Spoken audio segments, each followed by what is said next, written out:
real quick. Oh yeah, let me switch.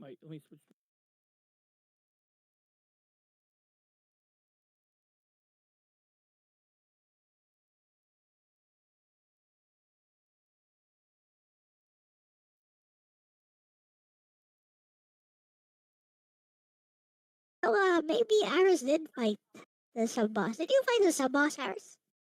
Wait, when did I go No. on Hey, mute? Either you yeah. can kill it with wind, or I kill it without even realizing it because I never saw it. Oh, you didn't see it. So it's impossible. It has like 3,000 3,000 HP. So HP, I so I just just forgot forgot. to probably forgot to reset the flag for the sub boss. It's fine. All right, so I'm not playing this, but I want to test something. She's not wearing a space helmet. I guess I did it wrong. Eh? Oh, maybe I tried. Okay. You're not showing anything. Oh, I know what I did. Okay, wait, I know what I did. Huh? I'm sorry. Oh, what did you say? You're not showing anything, by the way. Oh, my bad. There we go. Let me see. Where's the Right. button for that? Okay. You changed the sprite.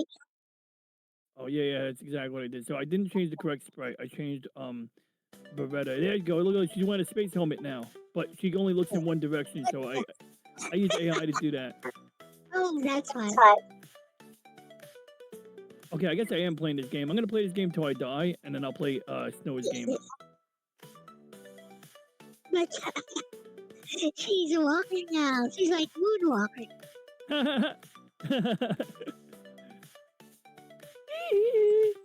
She's appropriate for this, because, bring us. Hey, she doesn't make the same sounds as No Better when she gets hurt. What version of the game is She that? is no better. Oh, the blue girl is no better. They're not Beretta. Yeah, but look at the lore for her. When you choose a character, basically Beretta is a pen name for Nobeta. What version of the game is it? I need to add the number to the recording. Wait a minute. This is an older version, isn't it? Oh yeah, I know. I thought I downloaded this from your chat just now. No, this is a much older version.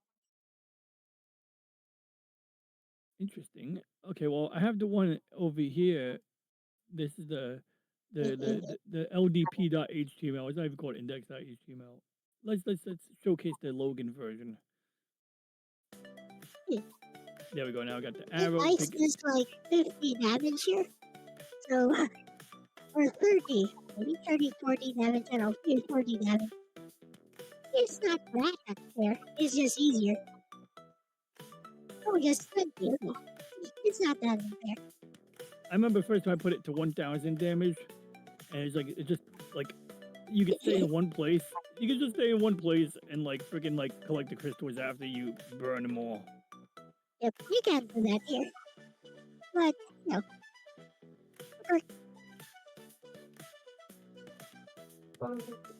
So, the sub boss thing was just a tiny bug.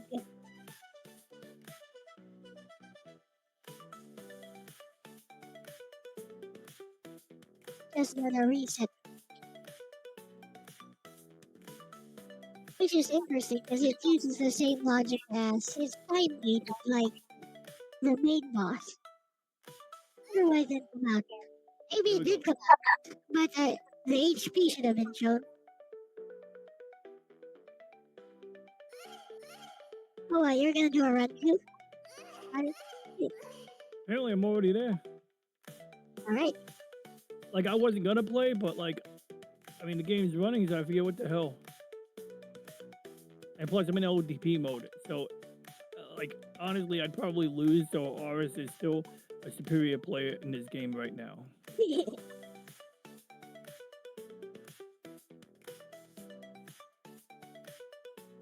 I mean, that was blood, sweat, and tears. Yeah, I mean, like everyone runs.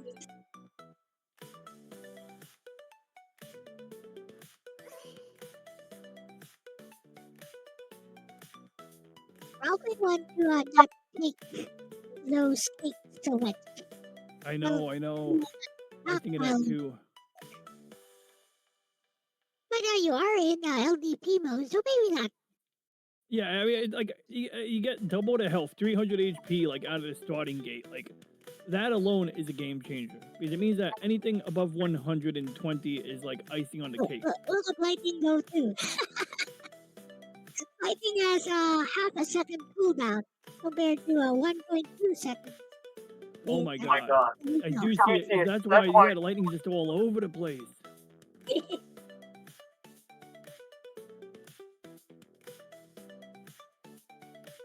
Also notice it has a 100 damage.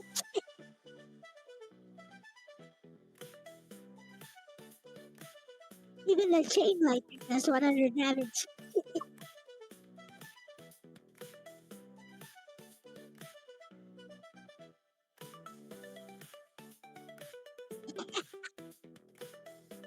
It's auto deleting everything.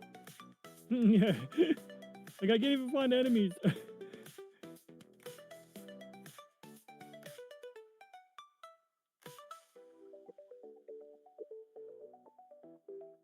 He's the Dojin version. Exactly, Crackula.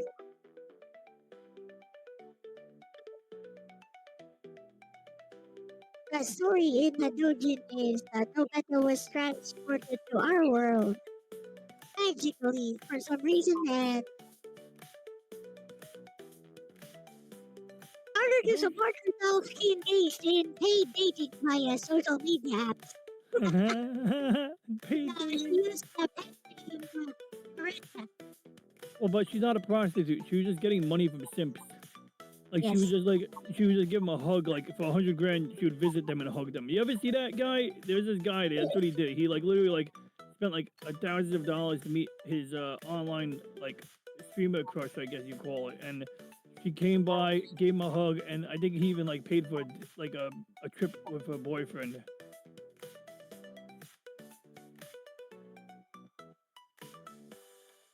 My friend Loki did a show about it when he did a YouTube talk on Wednesday. Where he talks about how he grew on YouTube and strategies for dealing with like copyright and all of that. Like, he talks about all kinds of shit on YouTube talk on Wednesday mornings, and that particular stream was about simps.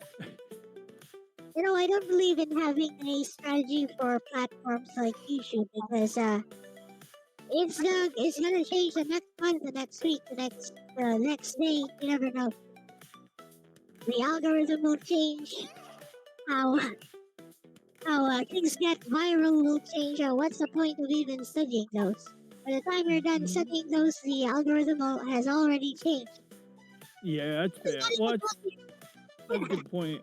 And that's the thing. Like that's why like, it's like trying to make sanity of an insane situation.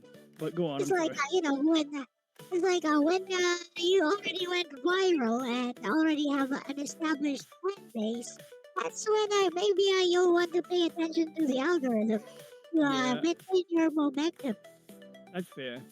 I agree. Like I don't really pay attention to algorithm. I'm more concerned about like what am I doing that can get my channel in trouble. So I know, for example, like if I'm doing a reaction to a movie, I can't just like show the movie for like too many seconds at a time. So you've seen like when I do a movie review, I have different ways of dealing with that. And one of my favorite ways is like when I do it through the DaVinci video editing software, because when I paid for the license, it came with this like jog dial. It looks like a VCR with those knobs on the front of them, and you can use that to precisely, like scrub through the video, rewind and fast forward like incrementally or rapidly. Like you got different buttons to change how fast it moves, and I love doing movie reviews that way because like it lets me skip to any part of the movie.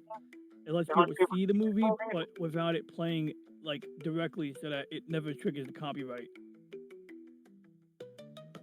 And only when I get carried away, like when I was doing that Korean War movie and I'm showing the scenes with the troops for too many seconds at a time, yeah, then it's gonna, be a problem, But even then, that's why like I'm pretty good with this. I got a great strategy. Like nobody does what I do, at least to my knowledge. I'm sure somebody's doing it, but when I do a movie review or anything, I'm watching the YouTube Studio control room, I think they call it in the app, in the web UI, and it literally tells you like the very second it detects copyrighted content, it tells you. So before your stream is turned off, it's gonna tell you that it detects something. So as long as you catch that, you're good. Yeah, OBS should have like a plugin. Oh, that's a good idea. I'll explore that. Maybe Maybe it already exists. it might. Well, I mean, OBS can query like the API for like through the API key, it does get information. Like when the stream bitrate is too high or too low, or when there's an internet issue, it'll tell you like YouTube is not receiving the stream anymore, and then it'll be an intermittent a hiccup. It'll usually come up as an intermittent hiccup, but using the same API link, it might already do that, and maybe I'll try it out. Actually, I mean, it might actually have something there, and if not, it might be possible. Especially thanks to the magic of AI, it might be possible to develop something. I'll look into that. It's a great idea, because I would love to have like a little window or something that would tell me, so that like I don't have like to keep. Yeah, like a little applet,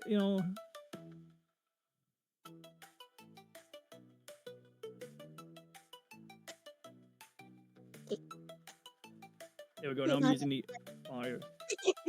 the amount of damage these weapons do is ridiculous. Oh, I actually need to eat cake now.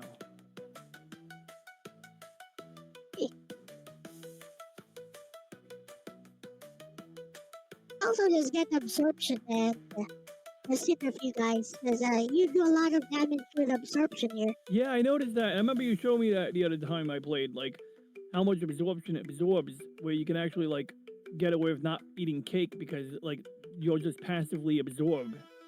Yeah, but over here in this version, because absorption does a lot more damage, it also recovers a lot more. The absorption lifesteal is calculated based on how much damage you're doing.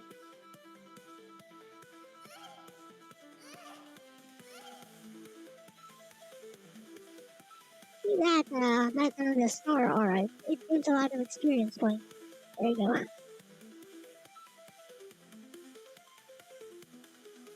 70 to 75. Yeah, that's an instant recovery from any group of enemies.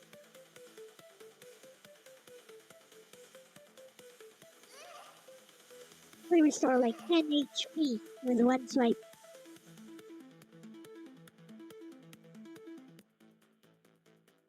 So, and you know those things that shoot the big weight can't actually contact damage you. You can like walk right next to them. They won't damage you. Really? Okay. It's good to They know. can only damage you by shooting you. So how does absorb work? Is it you just gotta be near the enemy, or you gotta touch them?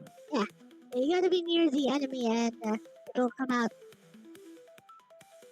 But you have to aim it manually. There.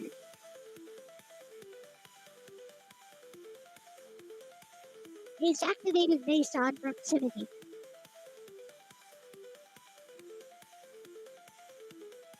Yeah, I just walk through the pile. I'm gonna go through the enemies like this. Yeah, you can. Because they'll die so quickly they won't even catch you. Yeah. Even if they do, absorption will recover your HP instantly.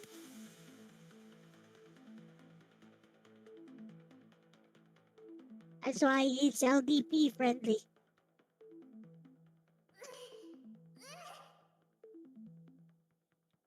Yeah, I would never dream of walking into the mob like that in the regular versions. Yeah, you'll die.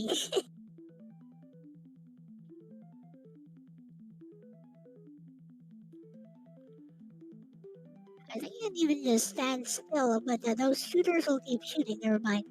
Yeah. Oh, you gotta just dispatch the shooters, and honestly, they should be like a top. Especially normally, I don't prioritize the shooters because like they take more shots to kill, I believe, or at least I get the perception they do. Yeah, they do. Also, they run away. But They're in this stronger than the regular shadows. Okay. Yeah, that's what I figured. So that's why like I usually just avoid them, and they run away too, so that helps. But like in this version, it's like I can go head first into them.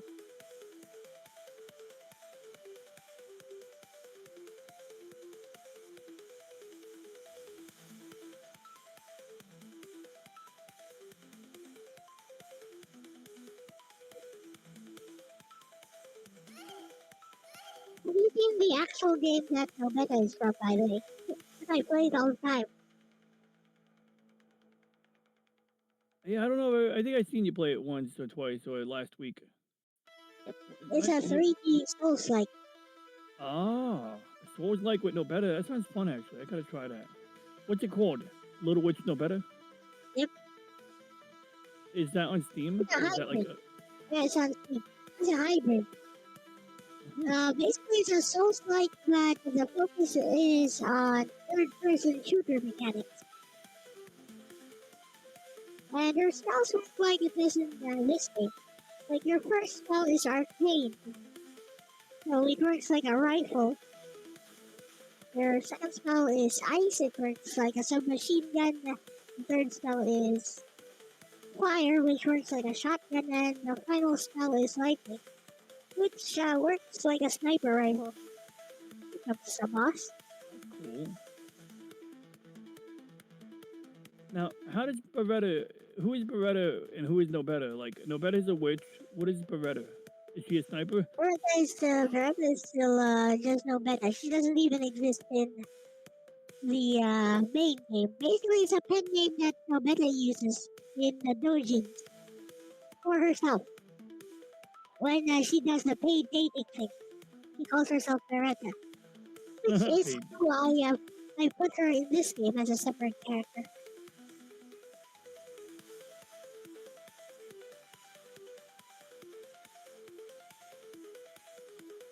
So, paid dating is not just a euphemism. I really thought it was a euphemism. No, she is literally paid dating. No, she really does paid dating. Because it's a dojin. It's non-canon to the story, which is something the developers made up to satisfy the fans. Fan service.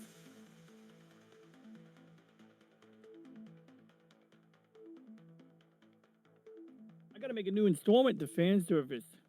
I don't know what should I do next in this story. Should I get ChatGPT to help me write a story, or get Reggie? Oh, Reggie could be part of the. Maybe he could like be like her assistant, and Reggie can come out the back of the van. Like she opens up the back door of the van, and Reggie's folded up, and he unfolds like she. Or maybe I'll make PD the robot because Reggie's an AI. So I'll get my robot PD in cartoon form, and then he'll be folded up like a toaster in the back of the van, and then she has to unpack him, and then he deploys, and then she can use him like for tools. I don't know. He could be like a walking toolbox. It's like something stupid. Like his PD is kind of dumb, so it'd be funny. He's a bad robot. He can't even do math, even though computers are all about math. I put a Pentium 1 in for his mathematics, so whenever he does floating point The mathematics, funny thing is, large language models can fail at math. yeah, At like simple math problems. that's true. You're right. Yeah, like I remember the first time I ran a local AI, and I decided to test it with like 2 plus 2. And it gives you the thought process, like on ChatGPT, it says show thinking. So in the thinking part, it goes, the user is probably looking for a straightforward answer. And it's like, yes, I am. It's like, just give me the answer. And it took like a minute for it to come back with the answer to 2 plus 2, because it had to first interpret through the language model what I actually meant before going to math. And I think that's one of the weaknesses of AI. Like, we want AGI, which I think AGI is like an imaginary term. Like, I don't really believe in AGI because like nobody knows what it is. They just keep talking about it like it's a thing that's coming. And it's like, you gotta have the thing before you can really, unless you gotta have some version of the thing in existence before you can even talk about it, coming out, like, or I don't know, you need to have something that like resembles it. And I don't think anybody knows what AGI is. I mean, There's also a theory that AGI or there's a level of sentience already exists in current AI models, but people just don't acknowledge it, or we can't really acknowledge it because we don't really know when or how it came into existence. Like, if I see evidence of that, I'd be open to it, but I don't know if there's That's it. evidence. We'll never be able to get any evidence of it.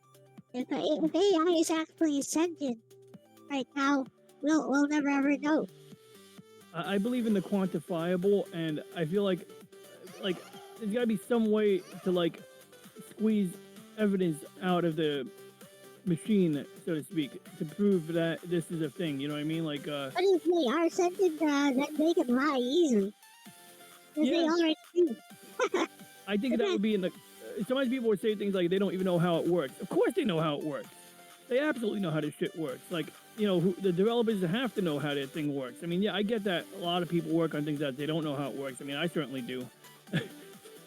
So I guess I can't dismiss that completely, but I don't buy the idea that the people making the model don't know what it's doing, Yeah. At least the explanation is pretty simple. They basically synthesize data.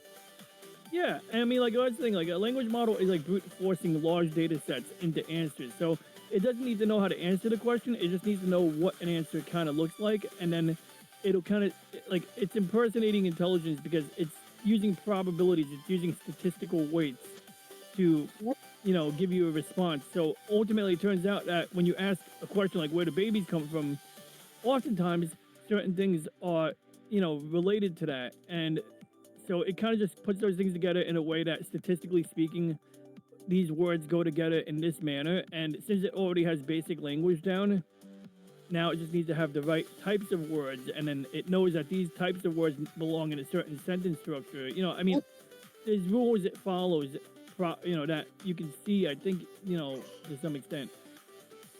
And the thing is, it's not that far detached from how we ourselves use language.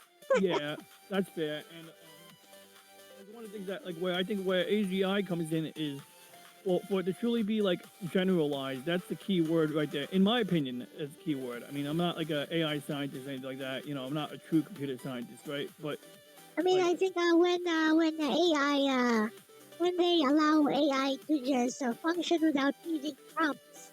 Yeah, well, that's the key too. That's when we accelerate towards AGI, whatever that may be. And the thing is, it's not just without prompts, but it's that I think it is my theory, and it's like a theory. And I know Stanford, I think it was one of these Stanford or SRI. They did some experiments. They did something like this where they ran multiple models at the same time, and that's the key right there for generalized intelligence. Like just for the generalized part, run multiple models. So it's sort of like Google Gemini. They say is multimodal. So when you're using the language model, it knows when to call up the Gen AI model to do image generation, and it does it kind of automatically. Whereas with ChatGPT, sometimes it'll go, "Oh, use DALL-E," or it'll tell you outright. Like sometimes ChatGPT will just go straight to using DALL-E, and other times it'll tell you, "I can't generate pictures. Would you like DALL-E to do that?" I can see how Gemini does that though. Like, he's gonna make the decision in the show thinking process. Yes. And it'll interpret some of the words you're using as this is probably an implicit approval to use this and that.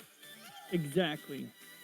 Like, that's absolutely right. for example, while talking to Gemini, I did show thinking, and it was like doubting whether it should use a personalization trigger or not. And it was like, the user is probably not giving me explicit permission to use a personalization trigger. And I was asking for an opinion. So I was like, yes, I am giving you a personalization trigger. I'm expressly activating it now. Now, give me your opinion. And, that's interesting. That's pretty funny. But that makes sense. So that's interesting too. What there's this bubble here? I see that it absorbs the fire. Yeah, that's what it's supposed to do. Basically, if you're like just walking past it in the normal game and you see it and you think, oh, this looks interesting, it's a trap. Now you can't shoot inside. Although lightning just runs past it. Just, okay. So lightning can get around. It's a bullet dampener, basically. It slows down your bullets, but it slows them down to the point where it catches them. That's cool. But lightning is so fast because it goes instantly, so it just it just bolts past them. In that case, I'll upgrade my lightning a little bit. I'm already doing like 130 damage or something. 140, 148. Elle-C X has 199 HP, by the way.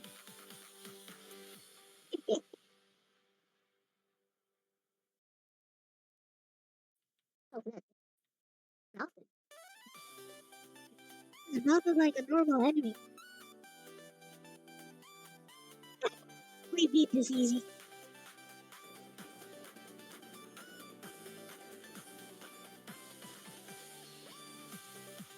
But yeah, so a generalized portion of AGI, my theory is that if you had like what you just described with Gemini, for instance, alongside like 5 of the models that are specialized for various things, and the trick is it needs to know when to trigger the other model. So the LLM is sort of like the master model that tells it where to direct its effort to. And beyond that, I think that basically it's like cloud computing.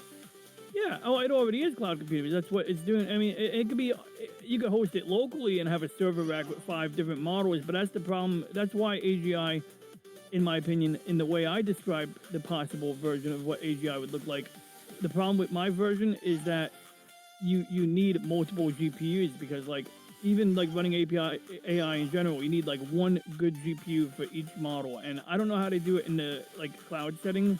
Like when I use Gemini, am I sharing the same GPU or is it automatically pegging my conversation to one GPU? Like, do multiple people tap the same GPU? I'd imagine you could, but I just don't know. Like, I know when I run AI, I run one conversation. It's running on one GPU. That one You still want to conversation. lick the boss.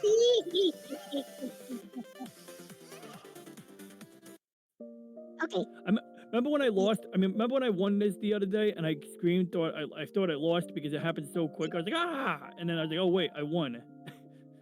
You beat it. Your skill is great. Why, thank you. That was fun.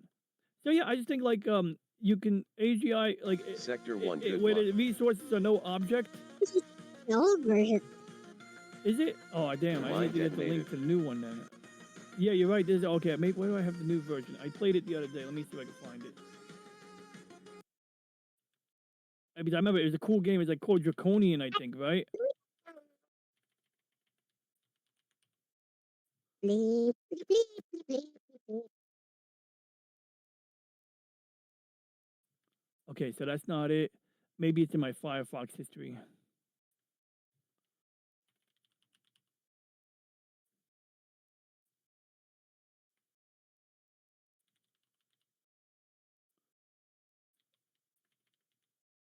Oh, it's an online hosted game though, so Yeah. I Let me see if Snow sent me a copy of it. can go into my Firefox and Yeah, you got it. Because I seem to, I don't know why I don't have a newer version, but if you have it, otherwise I have to go back to my last stream and see if I can find it in the chat log. Alright. Let me see.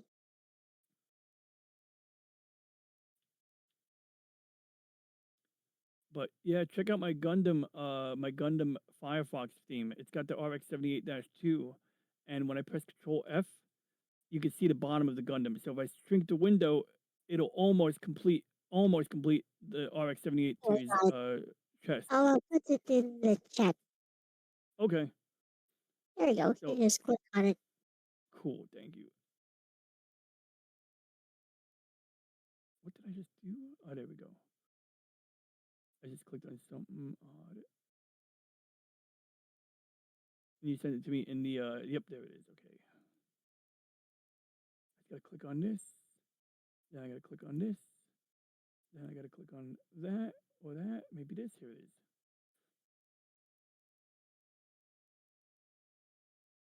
Apparently, it's Arconian now.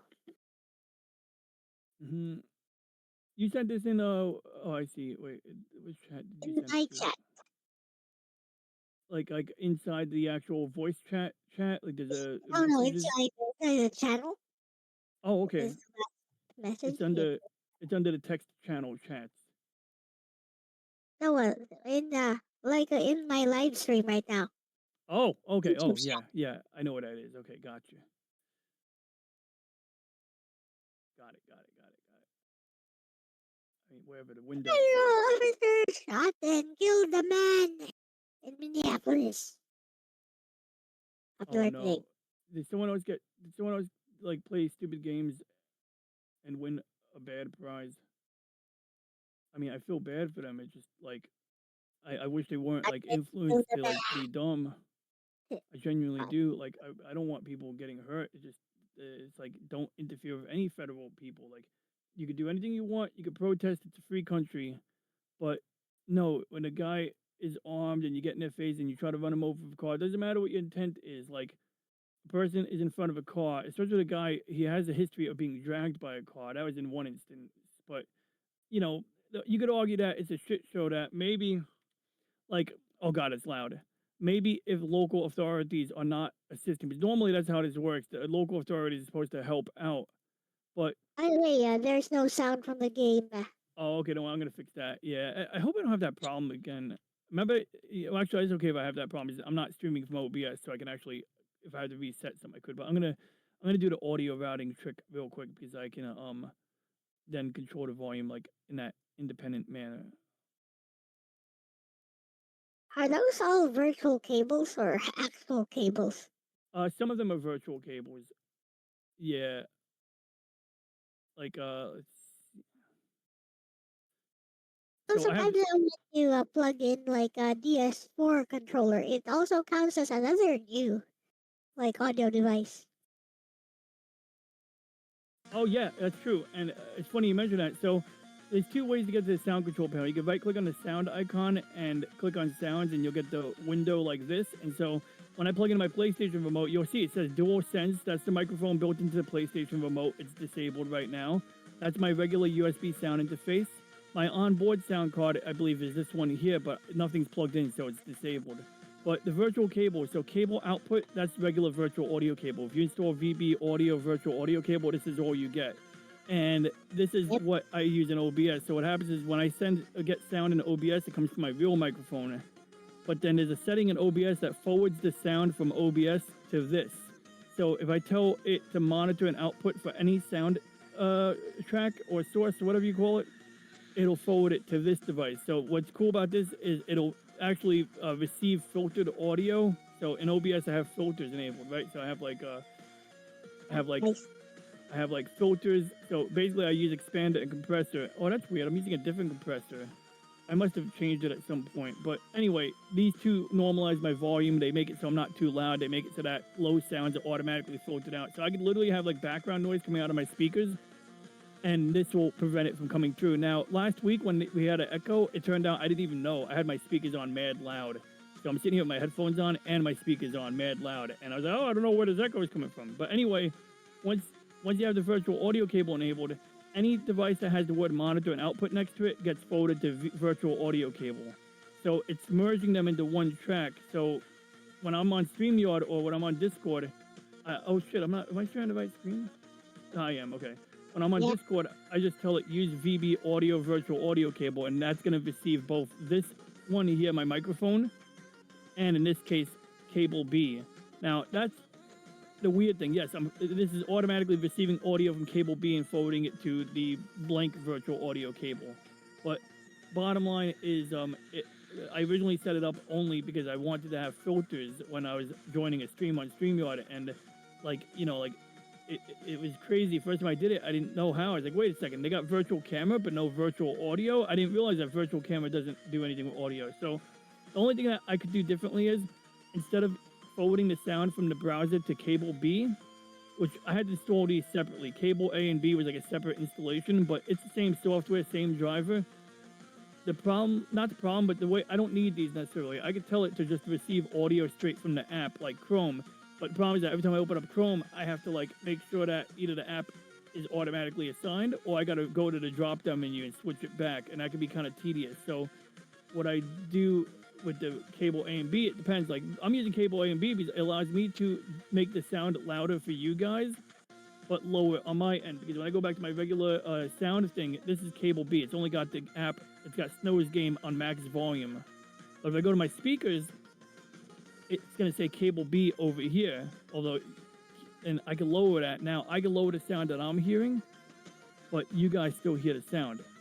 And that's actually because when we go here to cable B, it says listen to device on my speakers or headphones. So this is what enables me to hear it and control it independently for what I hear while simultaneously recording at max volume. Whereas if I was doing app audio capture in OBS, anything I do to lower the volume of the game audio is going to lower what OBS is capturing. So if I'm doing a recording and I want like all of the tracks to be max volume so that I can, tweak them later, that sounds. That's just like, I know it's a lot, but that's a crash course on how I do it. Your mileage may vary. So Reggie comes out on cable A, and that works out well because like I usually don't have to reset it. Like it always works. Whereas if I was doing application audio capture, I'd have to make sure the app is always recognized. Which actually I've done that too, and it does work. It also works. So in OBS, I have like a sound mixer for RetroArch. So although when I'm streaming with you, I tend to use cable B for RetroArch. Sometimes I'll send the audio for RetroArch straight here because I don't know, it works out for recordings and stuff. But I don't know, it depends on what I'm trying to do. So let's get back to the game now that I've done that. So you sent me the link. I think I clicked it. Yeah, I clicked it. You're playing So yeah, these are so what and what you were looking at here. I'm sorry. So going back, circling back full circle. Oh, excuse me. So even though I like the classic sound control panel, this one's got its uses. So we go to advanced, and you got your default stuff. So I had my Bluetooth headphones in. I might make that my default just so that most of the apps default to it. Then I can say, you know what? I want Firefox to come out of my speakers instead of my headphones. So I want Firefox to come out that's of... that's how I route my audio as well. Yeah, and it works out. Like, so for Lexus, you can have the microphone for whatever browser Lexus is on. Or you can even, like, do something crazier. You can tell one app to output to a virtual audio cable. So right now, Firefox is outputting the cable B. So I could actually, like, if we were, like, on StreamYard, I could have it receive the audio from StreamYard, and then I would have Reggie and Opera, and I would tell Opera to listen. The input for Opera would be cable B. So sound comes out and goes to cable B. Then another app receives it as an input on cable B. So now when I click the microphone button, it's like just like, you know, when we put, you know, that's how I do a stream with you and Lexus and Reggie sometimes. You know, when Lexus is listening to, when Reggie's listening to Lexus, I used to have to put my headphones up against the microphone. But using this, I just click the button and it automatically listens. What I would like is maybe at some point make an app that makes it a little like more defined, like just have like 4 buttons or something. Because like I would love to be able to alternate very quickly between like the people on the stream and my microphone. So if I'm on a stream like with my puppet or my robot suit, I would be able to toggle it over where Reggie can hear who's talking. Then I can immediately switch it back to my microphone without going through this menu here. But you can see, like, it could be tedious to scroll here because my scroll wheel is broken. Like, when I scroll down, watch what happens. It worked that time, but it doesn't work every time. I'll do it again. See, now it's not working. See, it goes up. I can't count on my scroll wheel. I got to solder it or get a new mouse. Yeah, there we go. So it's just too jerky. But let's get back to the game. I just wanted to share that. Hope that was somewhat informative. Can you hear the game audio? Yep, works fine. Good. So my thing is oh, that's loud. Oh, it's loud on my end. It's not loud. It's gonna load. Yeah. Okay. So am I on auto fire? I am. So like this one here, you'll notice that it lets you aim in any direction. There's nothing wrong with that because I kind of requested that change, but I know it could be jarring to some people. But in this mode, yeah, it's true. Like, you know, you can like just... Yes, do that. But I love using the joystick, so I'm going to use the joystick. Now, the problem is the joystick, there are some issues. One, the mouse will always point wherever, well, in the auto fire mode, it'll point wherever the target reticle is. But we're just going to move that off the edge of the screen, and I'm going to use it the way I like to use it. Now, you got to, like, basically, if you hold the stick down, oh, this is working a little better, but it's like when you turn on turbo on an NES game, you get 3 shots out, and then there's a delay before you can see any more shots. Because the first 3 shots, like one of the bullets has to disappear before it can generate new bullets. So what I found is if I want to rapidly fire continuously, I can't just hold the stick down. I have to let go of the stick and then flex it again. Although, oh, I'm getting better at this. Okay, so because I like making. I know you can snipe everything, but I just enjoy doing like, you know, hot dogging fighter pilot maneuvers. You know. And like maybe like we like the aim I just like winning. Yeah. I mean, I like winning too. I like winning while hot dogging it. See, how cool does that look? Like we can make a movie out of that.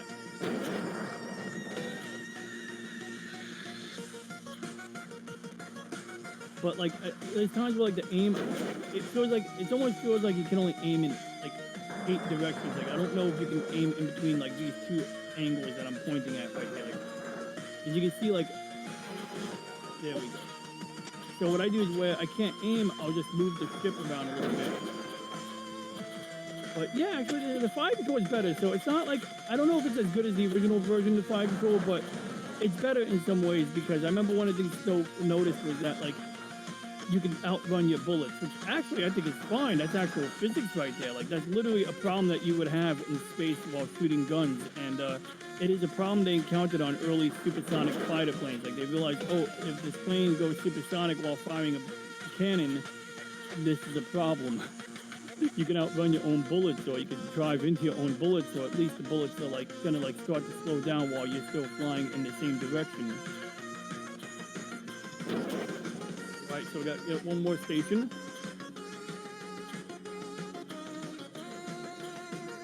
But you know, half the time it's like you know, it's like when people fly planes, they're like, I feel free as a bird or some hippie dippy shit like that. It's half the fun for me is flying like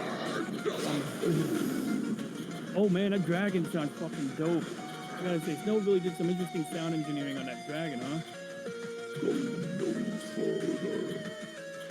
So, like, I used to be really uncomfortable when I first played later versions of this game.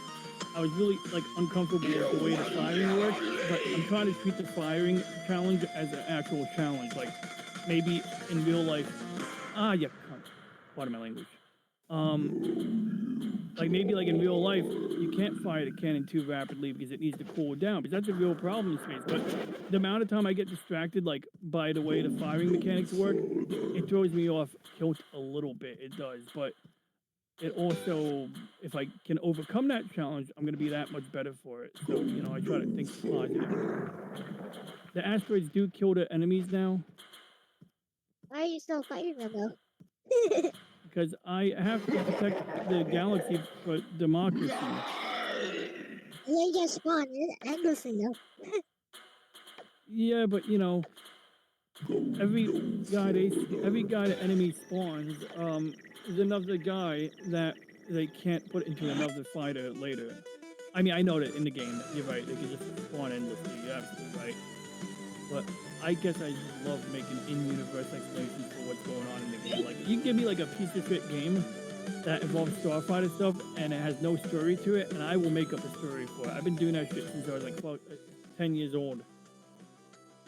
I'm adjusting my monitor real quick. Right now my monitor is in high refresh rate mode, but it's kind of dark, so I just turned it. Oh, there we go. Now it's bright. And then I have a smudge on my screen. I don't know why I smudge off my screen, because it just looks. There we go. It looked weird having the star field with smudge in the middle of it. All right, let's go. Mine detonated. Is it mine or yours detonated? Theirs was detonated. So, you know, because like clicking takes away all the challenge. Like you can hit any firing arc you want, but Yep. and maybe like when I get to level 7, I'll switch to the mouse, because like if it gets too difficult for me, yeah, I absolutely would. But yeah, the fire control got better. I don't know if it got updated since my last stream, but it feels better. It feels much better. Okay. It's like it's not quite the same as the original one, but it's more than tolerable. Like it almost feels like it's supposed to be this way, and I'm sure it is. So made it this way. So yeah, it's like the see, I get distracted by the fire control, and that's like my biggest like weakness.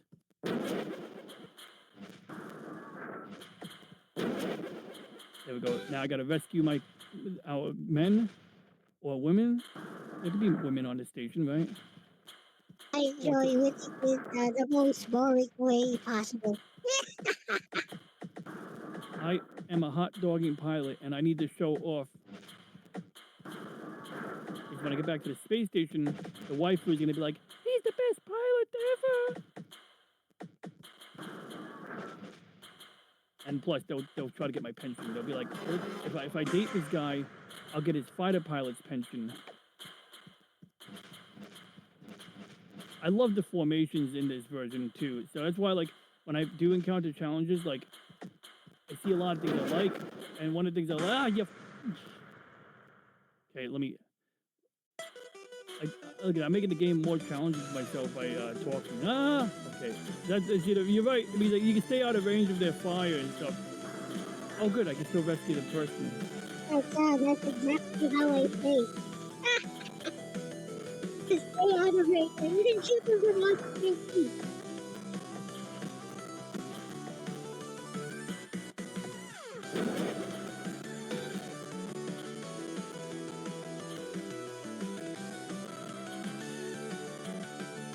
Like an early version of this game, I would let the bullets outrun me, and I would use them like as a clothesline. I'd like literally clothesline the enemies. Well, not literally, figuratively.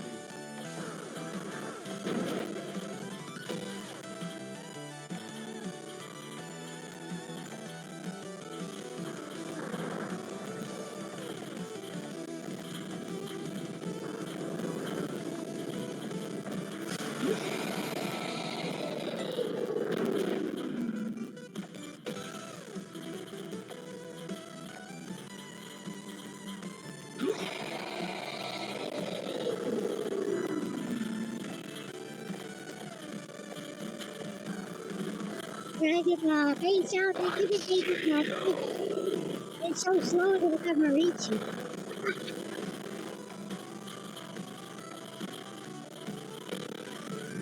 Oh shit, the missile followed me. So that it followed me through the warp gate. If I was a little bit slower, it could have gotten me.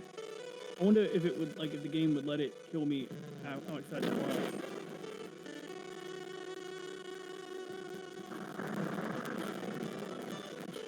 And in this version, you can't fire through the station, which is good. That's a challenge that should exist. Like, you shouldn't be able to fire through the station. I mean, depending on how powerful your caliber is, but you know, having to get on the side of the station where you know the turret makes sense. So when I play Free Space 2, if there's an objective that needs to be taken out, I just tell all my wingmen to cover me, and then I just stay in place and start shooting from a very safe distance.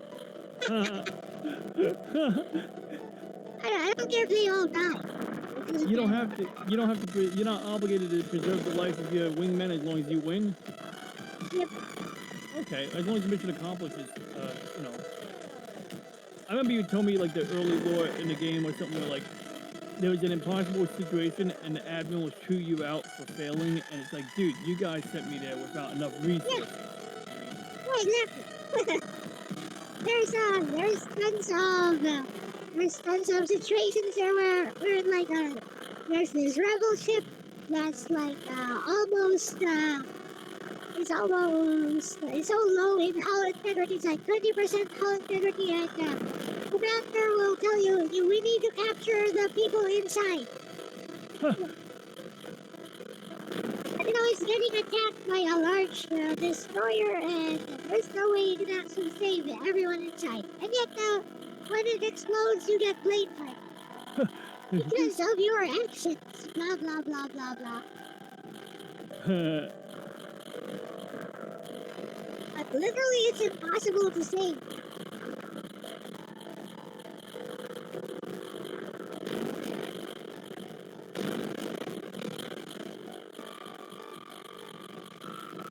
Like, cut from RE. I see this.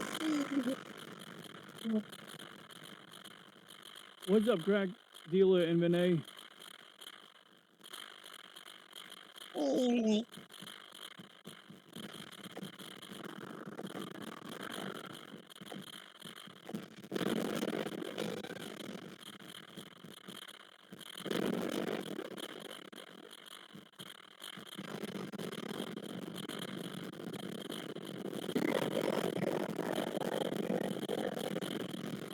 it's like a sound system.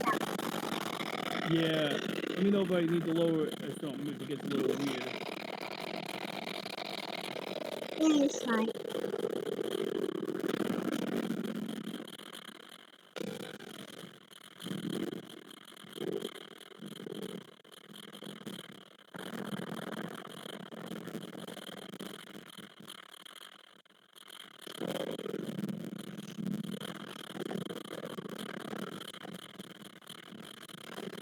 The other thing with AI too is like I think AGI shouldn't necessarily use AI for everything. Like when it's something like a simple math problem, just delegate that to a calculator. I mean, I'm sure that's how they do it already, but they should really like let the language model choose when to use a dedicated tool to handle something.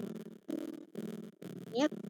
Is that language model can do a lot of things, but it's like it's just inefficient to use a large language model for certain things. Like doing a minute of language processing when clearly 2 + 2 means what is 2 + 2?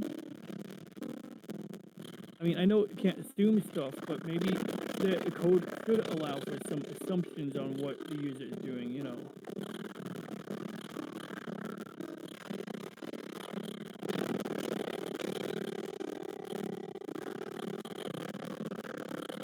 I was watching this British guy who's like going through like documents, like goes through these government archive sites, like the National Archive Library of Congress, and he's reading about U.S. naval doctrine around World War I and preceding World War I, and how Congress always loves funding battleships for like $70 billion or $70 million, whatever it was in 1917.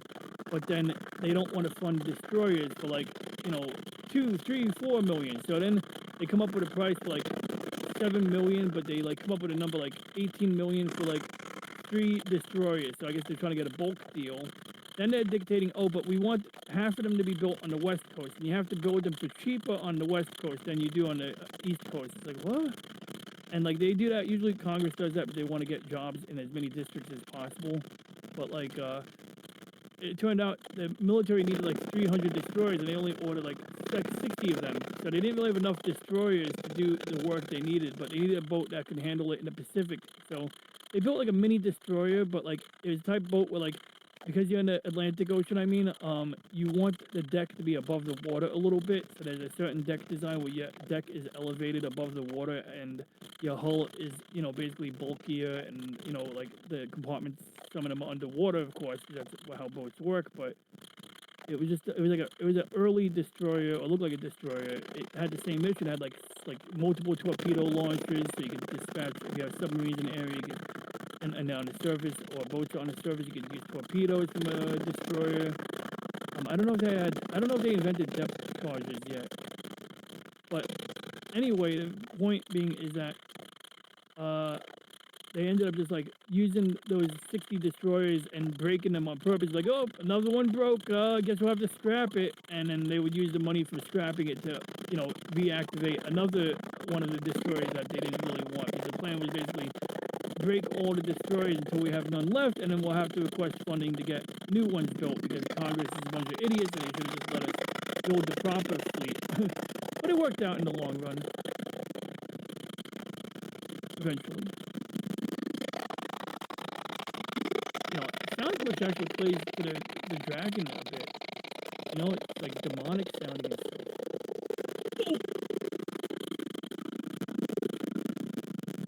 The most demonic space story I read was the Warp Marines. It's called the Warp Marines. I'm gonna switch the mouse for now. WASD. Last time I played this, if you press a direction and a mouse at the same time, strange things can happen. I remember, yeah. So let's see if I can replicate that, or if it's been fixed. Because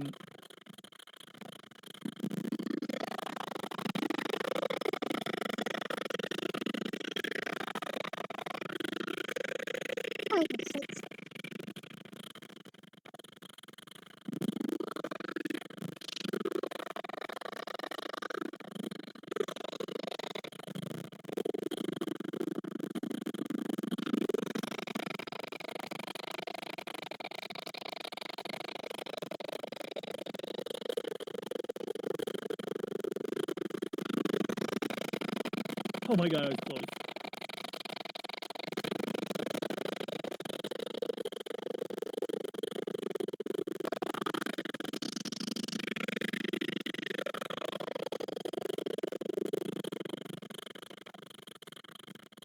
I think I did feel some weirdness in the control for a second there when I fired it while moving.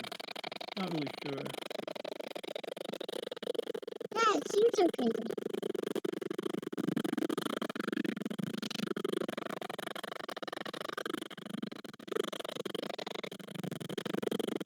I gotta grease my mouse. I gotta grease my trackball real quick. Alright. There we go. I just had to rub my trackball on my nose. Be It's right like, back. okay. There we go. I had to grease my mouse. See, Horace, you tried this game out yet?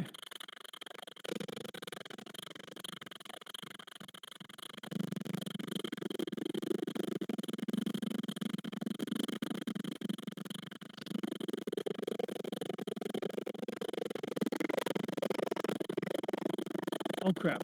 I almost flew into a mine. Oh shit! There we go. Okay, we got this. Of course we got this. I'm using the mouse. So my goal is to make it to level 7. Because I think that's the last level anyway. So we'll get to level 7, and then, well, I think the game starts over. It's just like Star Fox when you have to shoot the missiles out of the sky. Oh! I gotta play Star Fox. Yo, Aris, I don't know if you've seen this Star Fox game, but I got this cool Star Fox game. It's like a remake. It's like, you'll see. It's really cool. It's like Star Fox 64, but for PC.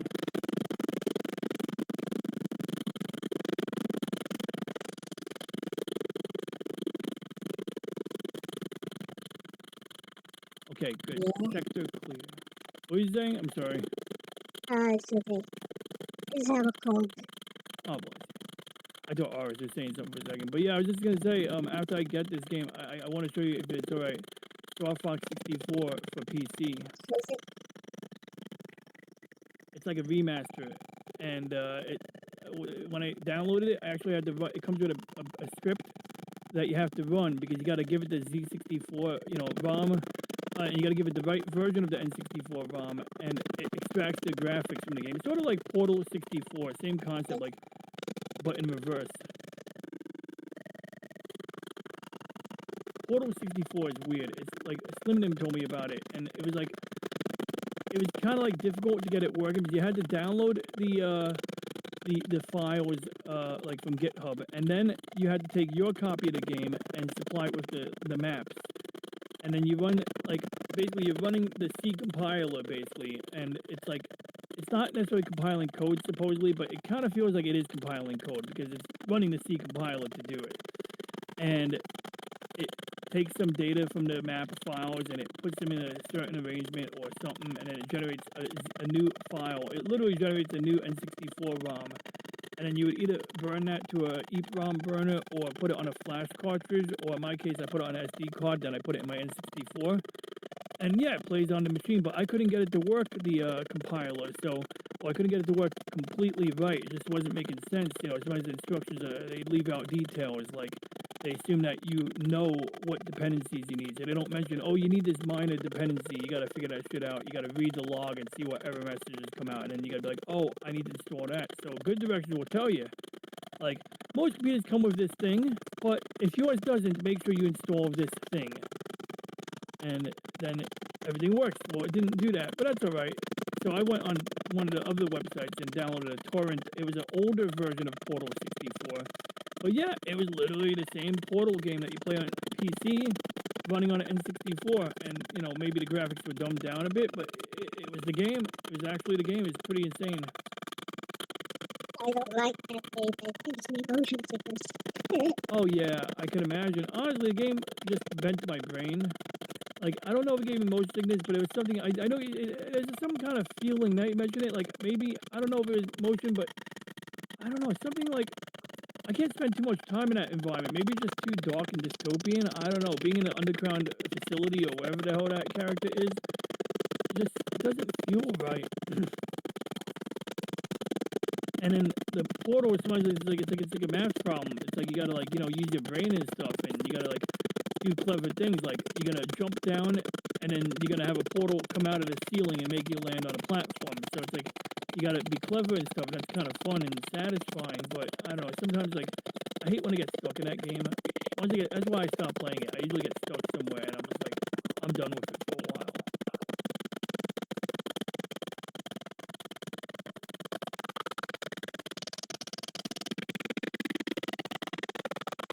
Basically, it's like a programming Yeah. problem. That's probably why I hate it. That's probably why I get tired of it quickly. I mean, I don't hate it, but yeah, it kind of does feel like that. Like a logic puzzle. That was like the worst Christmas present ever. My brother's wife gave me and my dad these puzzles for Christmas one year, and they were like these wooden blocks, and it starts off looking like a hexagon, a 3D hexagon, or like a dodecahedron or something. But then once you take it apart, you can't put it back together because it's a puzzle. So the pieces either don't mesh together the same way they started, or you got to know what order to put them in, and you got to wedge them in, and you can't force certain pieces in, and just like, this is a headache. Like, why couldn't you just buy me an audiobook or something I like? I mean, I still thanked her for it. I didn't say this sucks until I got home. I was like, this sucks. I mean, it was cute. She meant well, and it wasn't like, it's not an evil gift. If anything, it's probably good for me to play something challenging. But Hey, so, still. by the way, did you turn off the sound? It's, Yeah, it's starting to get, okay, gotcha. Give me 1 second. I'm going to pause. Oh, yeah, it's louder, too. It somehow got louder in the middle of that. All right, good. I'm muting it. Oh, thank God. Yeah, that sound was. I think I have the music for the game somewhere here too. I can actually play the game music. Let's see here. Got it right here. About 5 it minutes. was it was a Snow's game with the audio glitching out. Has some audio issues. But look, everyone's having tech issues I today. said I gotta lie down.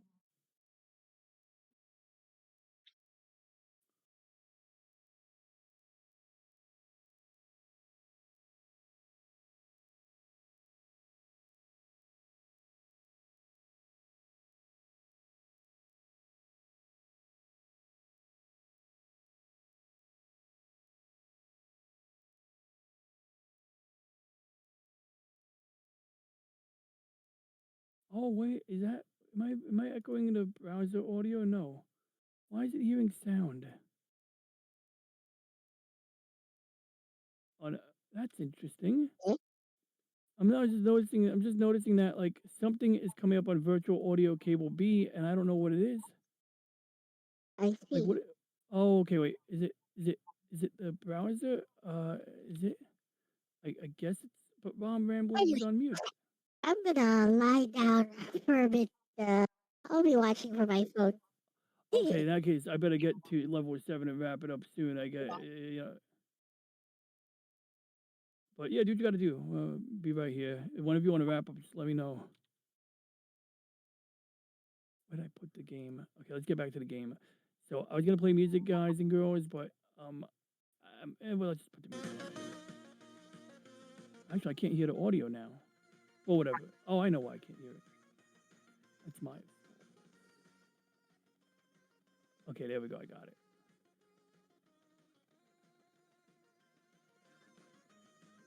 So I'll play that in a loop. If I can figure out how to loop it. I haven't played MP3s in gosh darn knows how long, right? Oh, here we go. Repeat track. There, we got a little bit of low-level music, so we got something to go with the ambiance of space. Okay, you guys shouldn't be hearing game audio anymore, right?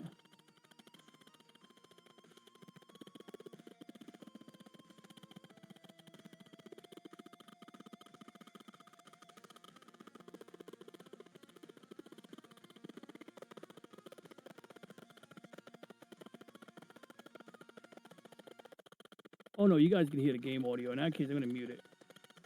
I'm just gonna mute the game audio so we don't make a mess. There's a lot of guys in one place. A lot can happen in like 5 seconds of being out of the app window, huh? Wow, it really came in force. It's like Dragon Force. Oh, who remembers that song? Oh shit. Pardon my language. Oh no, no, no. I need to rescue the guy. Don't eat him. Oh, he can't eat him. Good. Maybe that should be a mechanic that's added to the game where oh, there's another guy I gotta rescue. Let's get him. There we go. I rescued one of the prisoners from the enemy base. Got it. Now we're gonna warp out. Entering warp gate. Engage. Da, da, da. Yes, Dragon Force the band. Yeah, yeah, yeah. They had that song What the hell is the name of the song? I forgot, but it's a cool song. It had that like there's a video of the Chinese kid who could play Guitar Hero. N- I don't know if he was Chinese. He might have been. I but yeah, there was a kid who could play like Dragon Force, like a machine. Like his hand was going up and down that Rock Band or Guitar Hero guitar, and it was like on the morning show on some random news channel.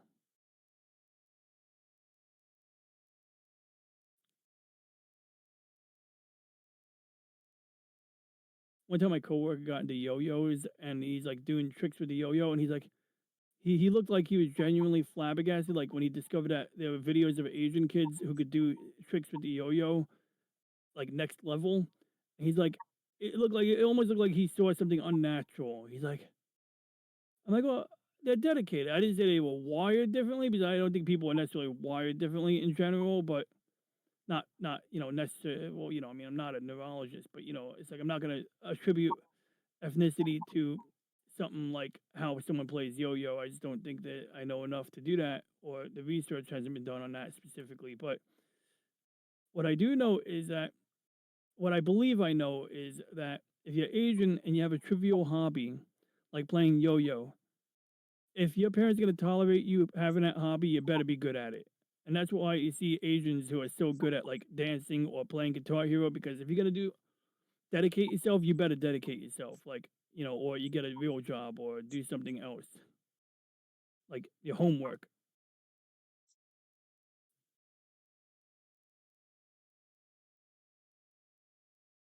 So we're back on dual stick controllers right now. Because I like having the aimable turret. Oh, wow.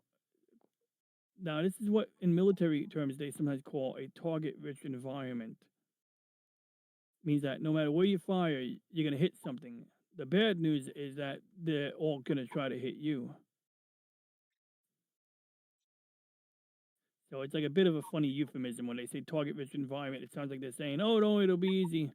It's a target rich environment. But it usually means it's like not a good place to be. But that at least every shot will probably hit something. Gate seems like such a cool technological advancement, right? When we'll ever get there, probably not. Well, so based on like my conversation with people like who talk about this type of stuff, or like like when I'm talking to friends or whatever who kind of have like some mindset about what may be possible. So let's think about this. Like, even going to our nearest star, Proxima Centauri, is like 4.25 light years away. It's about almost 5 light years away, actually. And we can go maybe like we could build a nuclear rocket or something and go fast, but we can never get like we probably can't even get half the speed of light. But we could at least get 1/10 the speed of light. Somehow is that's feasible. At least at some point it'd be feasible. But even with current technology, we could probably get like 1/20 of the speed of light. So okay, 1/10 of 5 years. Talk about like a 50-year journey. So 100 years, like there's a movie I think with Mila Kunis, and it was about 100-year journey. It had people frozen or something, but oh wow, I dodged that. You saw that? It's cool. But problem with going that fast is you start to deal with relativity. Like time will like if you have a clock on a spaceship and you go really fast and you put it next to a clock back on Earth after the trip, time will appear to have gone slower because it's almost like a bubble around a ship where time goes slower. And of course, it's not really how it works. It's more like a depression in space. So gravity is sort of like building a depression in space. So if like let's say gravity was a trampoline and you put a 50-pound weight in the middle of the trampoline, it creates a dip in the middle of that trampoline. That's gravity. So as it turns out, just going really fast does the same thing to the fabric of space around whatever's moving fast. And it's a phenomenon that's been demonstrated. There's different ways to prove it or show that this is a thing that actually happens. I mean, it's not something that you would normally see. So I can understand people would be like, "Well, how do we know?" But going faster than light's out of the question. So that's where warp comes in. Now, warp was made up on Star Trek, but turns out there's a mathematician named Alcubierre. I think he's a Mexican scientist, and he did the math on it and he came up with the Alcubierre drive. And basically, you need like this vast amount of energy, equivalent to all of the energy in the galaxy, in the universe, to like do the thing. And then you can almost basically once you get this working, you might even be able to jump places. You might not necessarily have to fly there. You might literally be just translating from point Ooh, A to point B. So like jump note. yeah, almost like jump nodes. And like the thing is with like the Alcubierre drive, every time someone tries to disprove it and they get deep into the mathematics of it, they end up finding out it's easier. Like at one point, it was going to take all of the energy in the universe, and someone else came back to it, like a Dr. White, so they renamed it Alcubierre White drive, I think, and he figured out that you would really only need all of the energy in Jupiter, which is still insurmountable, but all of the energy in the galaxy, all of the energy in the universe. Then they got it down to all the energy in a galaxy, and then all the energy of a gas giant. That's a massive magnitude difference in the amount of energy required to do this. So there might be hope there, maybe in 10,000 years. So that's one option. But maybe it's something we don't know yet. Maybe we'll come across some aliens who figured it out and we'll get their secret, or maybe they'll share it with us, or maybe, you know, depending on if they're cool or not. And like you say, wormholes. Now, some people say wormholes are BS. They only work in mathematics. And so far, that seems to be the case. My theory is it's not really a good theory. It's just me, like, going with my gut. So this is not a good sign. This is not science at all because, like, science is not your gut, right? Science is things that you can record, things that you can, replicate, repeat. That you can say, I predict when I do this, I'm gonna have this happen, and then you could do the thing that you said does the thing, and then the thing happens. So, this is not demonstrable science. This is not even really science. But my theory is we could build a Stargate, like on Stargate someday, and it would actually, do the thing. Maybe it would use an enormous amount of energy to bridge two portions of space together so you can instantaneously travel. Problem is that the machine that uses that much energy is going to incinerate you. So, yeah, it'll transfer your atoms to the other side of the known universe. It just won't be in the same shape as your body. It'll be like a vapor cloud, basically, of gas or dust. Nice. But Well, I do hope, I I do think hope we it's figure something out. trying at least on inanimate objects, if it can be done. They say you just suggest reanimate objects. I said if it can be done, it should be tried at least on inanimate objects. So Yes, I agree. That's a good point. we And can see if it actually works or not. or if instead of let's say you send like a black box, a recording device to the through the wormhole or Stargate or whatever it is. If it incinerates the messaging device and it's a one-way thing, and you would never know what if it got there. But if you can do it over a short enough distance and you can make the electronics survive somehow, or No, maybe but what you nano machines.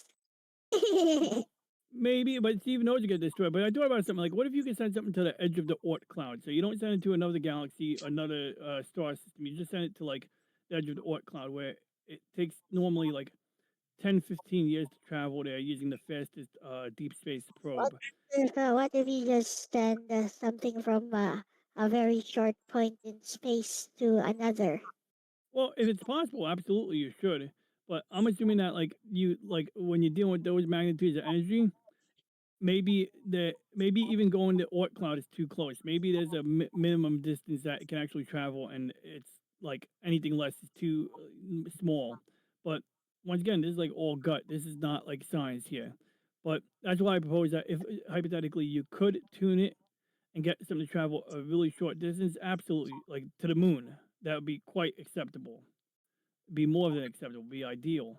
But if you couldn't get to the moon, if you had to go further, I picked the Oort cloud because it's an attainable distance, and even if it takes like a half hour, 40 minutes to an hour for the light and the radio signals to travel, what you could do is I'll be right you back could send again. something.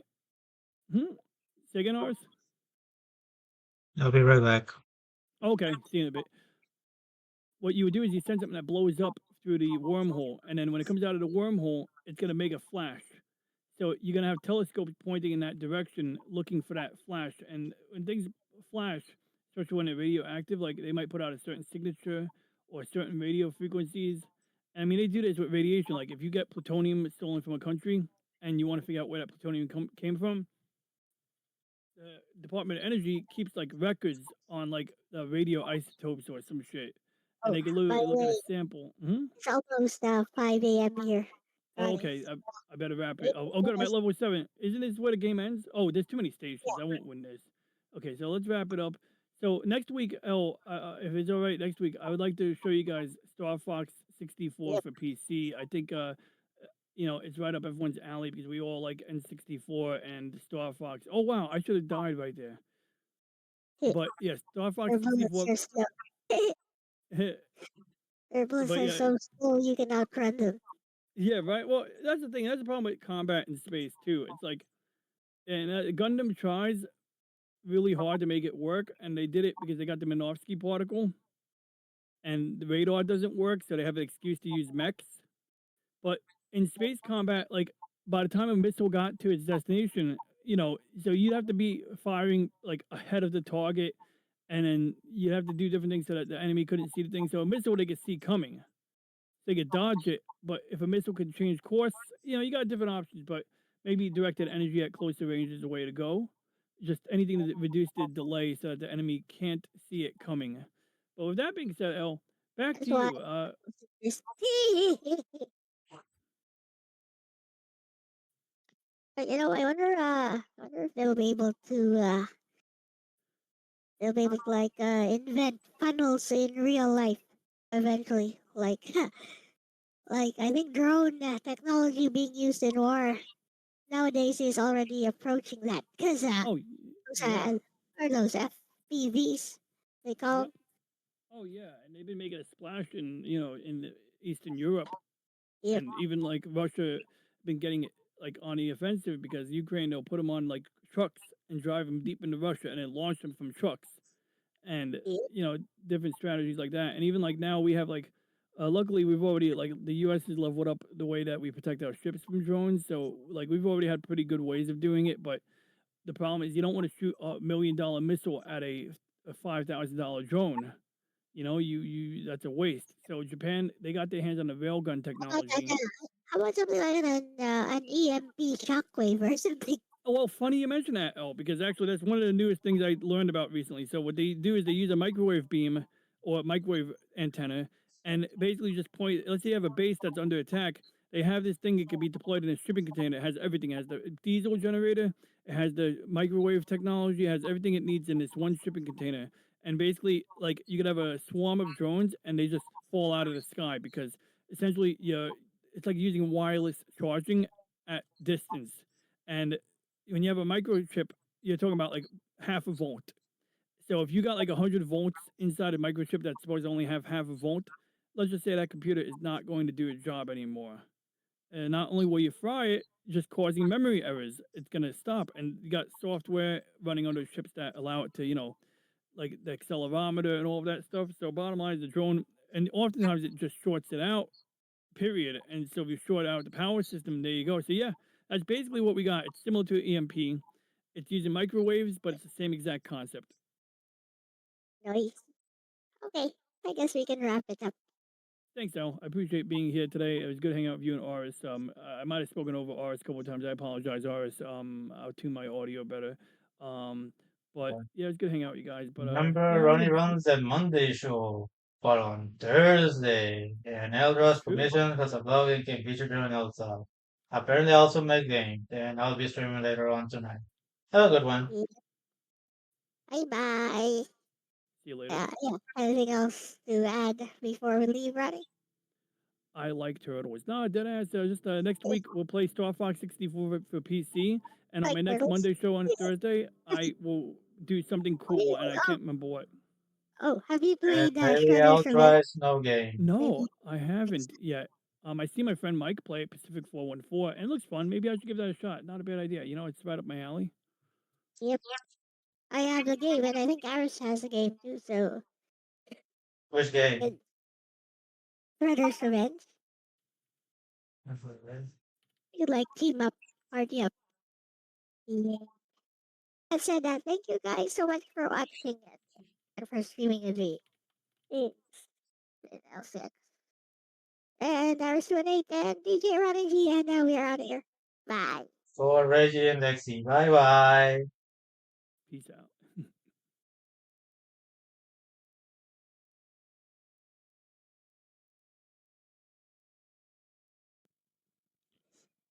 How does the gameplay feel now?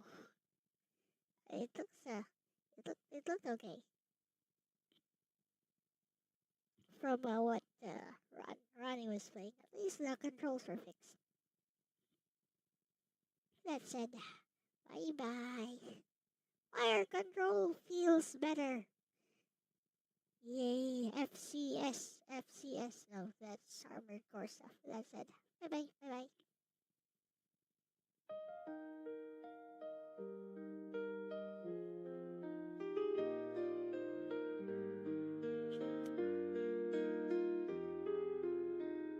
A wounded heart can never heal. It learns to bear the pain it feels. A wounded heart will never heal. It grieves, it pines, it just conceals. A wounded heart can never heal. It lives and bleeds with its ideals. A wounded heart will never heal. It just embraces what is real. The quiet strength of a fragile heart. It was always broken from the start.